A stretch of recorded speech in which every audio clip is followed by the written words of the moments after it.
नमस्कार, स्वागत है आपका अपने YouTube चैनल टीचिंग ट्रिल्स में। टीचिंग ट्रिल्स एक ऐसा स्थान है जहां सीखना सिखाना होता है हमेशा बहुत ही आसान और मजेदार। तो आज के वीडियो में हम बात करेंगे पदबंध के बारे में।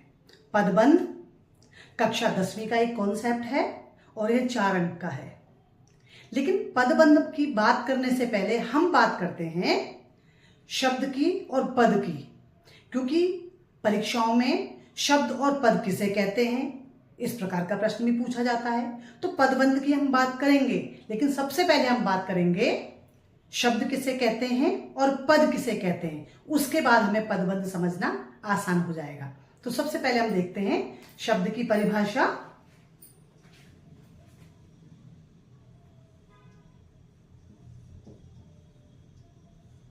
शब्द किसे कहते हैं?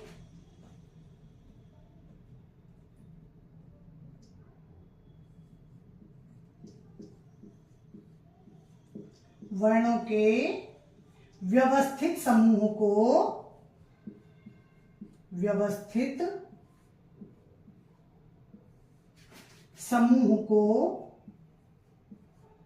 शब्द कहते हैं। समूह को शब्द कहते हैं।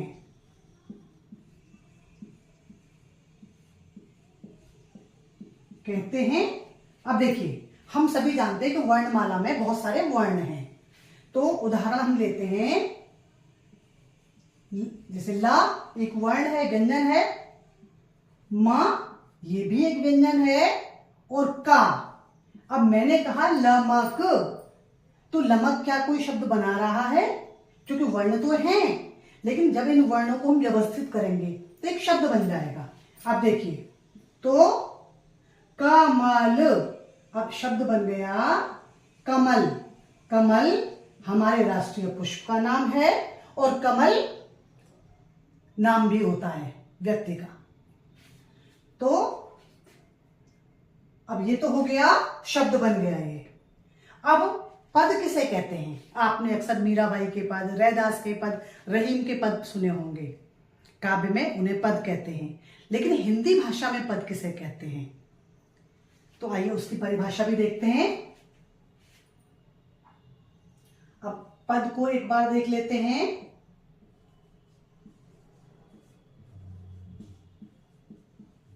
जब शब्द को वाक्य में प्रयोग किया जाता है तो वह पद कहलाता है।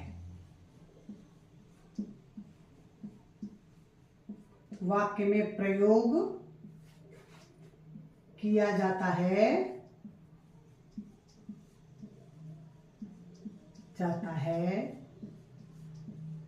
तब वह पद कहलाता है।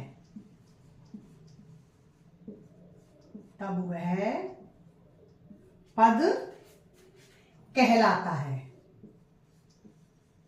ये 2 नंबर का प्रश्न आता है आपका। 1 अंक शब्द के लिए। शब्द किसे कहते हैं? या शब्द को पद बनाइए। या शब्द किसे कहते हैं और शब्द पद कब बन जाता है? तो इस प्रकार से 2 नंबर का प्रश्न आता है। तो आपने समझा, शब्द वर्णों के व्यवस्थित समूह को शब्द कहते हैं, जैसे कि कमल। जब शब्द को वाक्य में प्रयोग किया जाता है तब वह पद कहलाता है। जैसे कमल हमारा राष्ट्रीय पुष्प है। हमारा राष्ट्रीय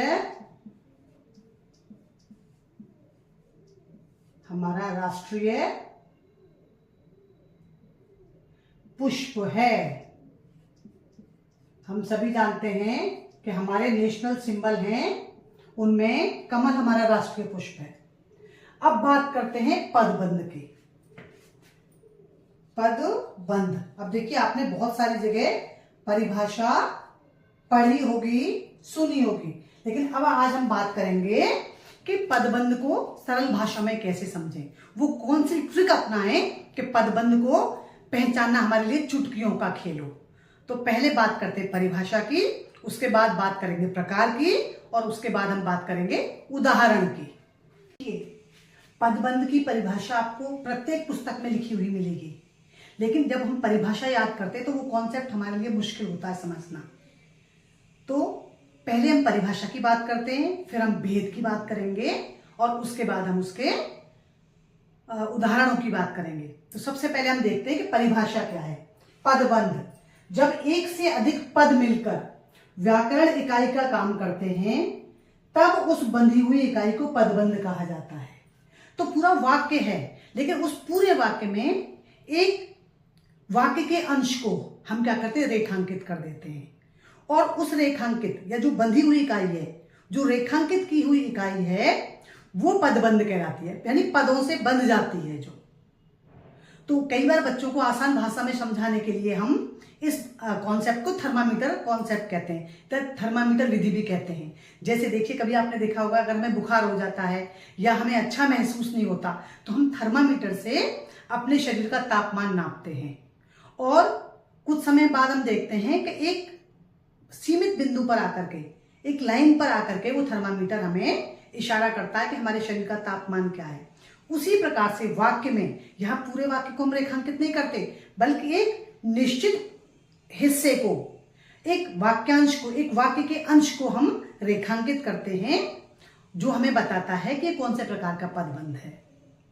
तो एक अभी इसी वीडियो में हम बात करेंगे बहुत एक सरल तरीके की, एक ऐसी ट्रिक की कि जहां वाक्य के अंत में जिस शब्द को आप देखोगे आप आसानी से पहचान जाओगे कि यह कौन सा पदबंध है। तो अब हम बात करते हैं पदबंध के प्रकार की, कि ये कितने प्रकार के होते हैं।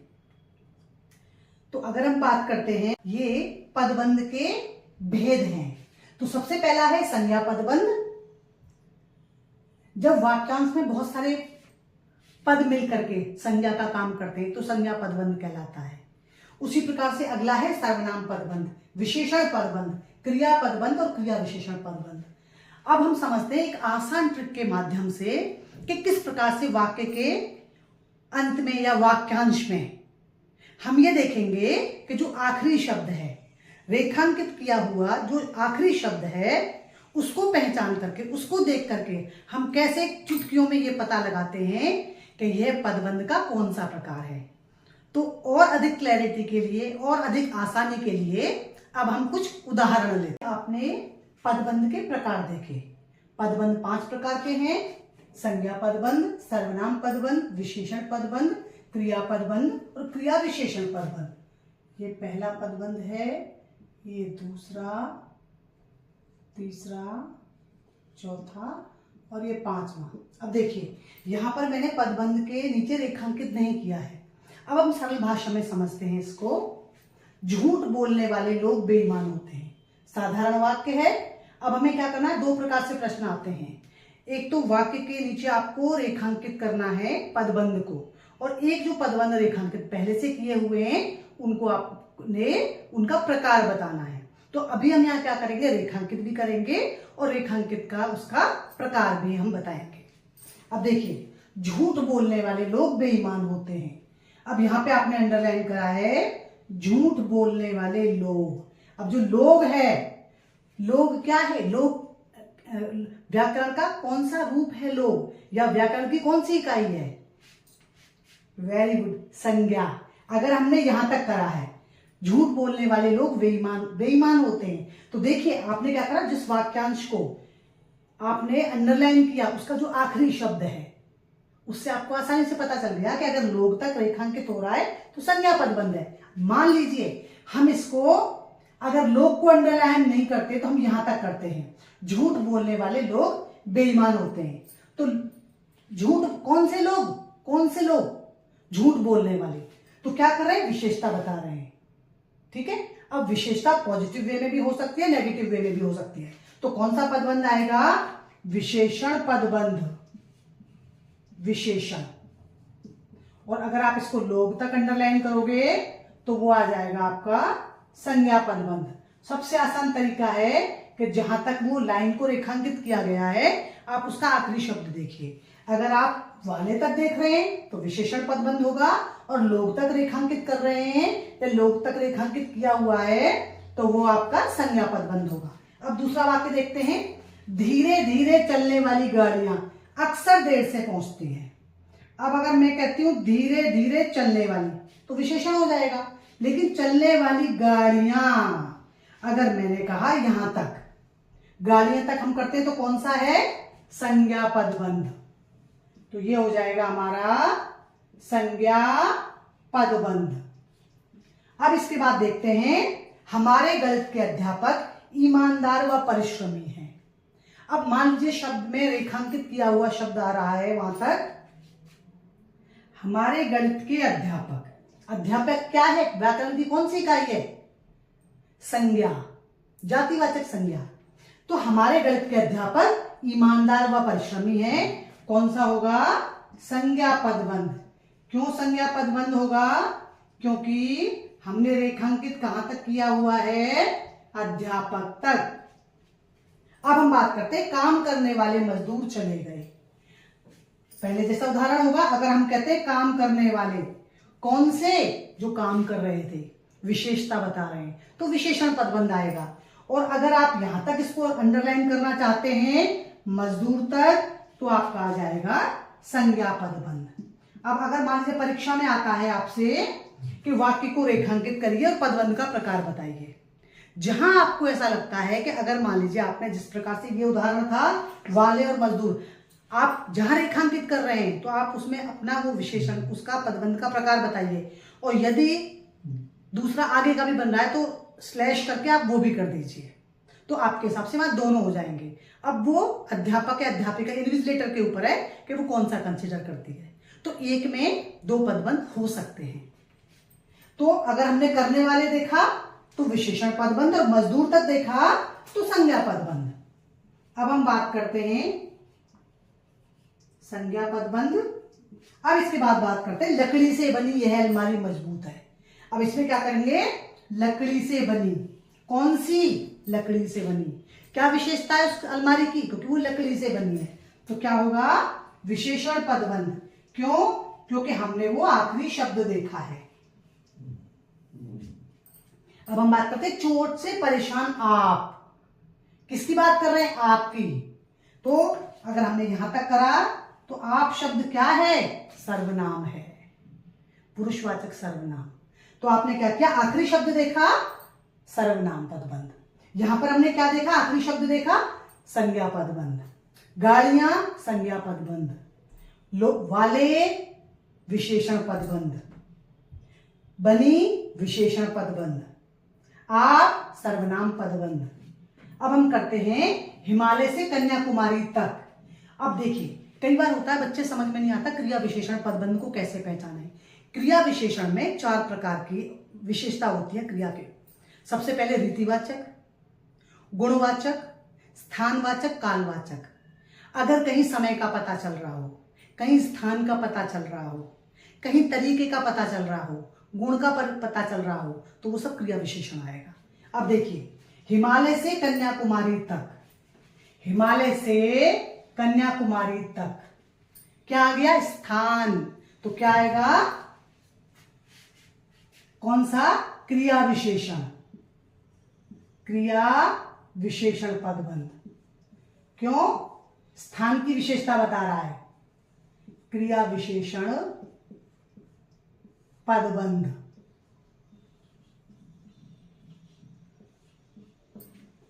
लाल बालों वाला सिपाही यही है, किसकी विशेषता बता रहे हैं, सिपाही की। सिपाही के बाल कैसे, लाल, लाल बालों वाला, तो वाला विशेषता, विशेषण, विशेषण पदबंध। वह पढ़ते पढ़ते सो गया, कैसे, पढ़ते पढ़ते। तरीका, अभी क्रिया विशेषण में बताया था ना हमने, तरीका, रीतिवाचक, कैसे, पढ़ते पढ़ते, क्रिया विशेषण, क्रिया विशेषण, क्रिया विशेषण। अगर सो गया, कई बार क्या होता है, पढ़ते पढ़ते सो गया तो भी इस तरह से भी रेखांकित होता है। अगर पढ़ते पढ़ते भी है तो भी क्रिया विशेषण आएगा उसमें, और केवल सो गया तो क्रिया। मैंने रात होने तक तुम्हारी प्रतीक्षा की, कब तक प्रतीक्षा की, समय के बारे में बताया गया है, रात होने तक। अगर मैं बात करती हूं यहीं तक है, मैंने रात होने तक, क्रिया विशेषण। और आता है तुम्हारी तो सर्वनाम। तो यहां पर क्या होगा, रात होने तक क्रिया विशेषण, क्रिया विशेषण, क्योंकि हमारा स्थान के बारे, समय के बारे में पता चल रहा है। रात होने तक, कब तक, रात होने तक, समय के बारे में बता रहा है। और अगर हम अंडरलाइन करते हैं यहां तक तुम्हारी, तुम्हारी क्या है, तुम्हारा, तुम्हारे, मेरा, मेरे, क्या है, सर्वनाम। तो अगर तुम्हारी तक आता तो उसमें क्या होता, आपका सर्वनाम विशेषण पदबंध होता। तो देखा आपने कितनी आसानी से वाक्यांश के अंत में जो शब्द दिया हुआ है उसको समझ करके, उसको देख करके आप बहुत ही आसानी से बता सकते हैं कि यह पदबंध का कौन सा प्रकार है। तो मैं आशा करती हूं कि वीडियो आपको पसंद आया होगा। अब पदबंध का टॉपिक आपके लिए मुश्किल नहीं होगा। आने वाले समय में आप और किस प्रकार के वीडियो देखना चाहते हैं, प्लीज कमेंट करके अपनी राय जरूर दीजिए। अगर अब तक चैनल को सब्सक्राइब नहीं किया है तो सब्सक्राइब कीजिए, दोस्तों के साथ इसे साझा कीजिए। तब तक मिलते हैं एक नए वीडियो में, तब तक सीखते रहिए, सिखाते रहिए। धन्यवाद।